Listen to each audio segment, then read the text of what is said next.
Ayan, mag-aalis tayo ng stereo ng Nissan Urban.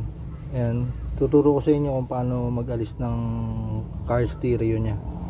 Ayan, ang gagamitin nyo lang yung pry toolkit.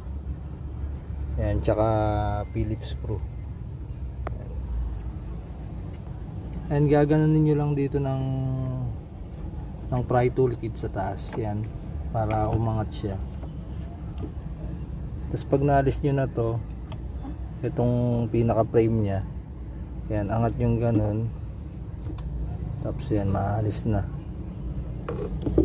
Tapos meron kayong apat na screw na alisin dito, isa rito, isa rito, isa rito, tsaka isa rito. Ayan, pag naalis nyo na yung apat na screw, ayan, ayan, maalis na to. Hilahin nyo na lang paangat.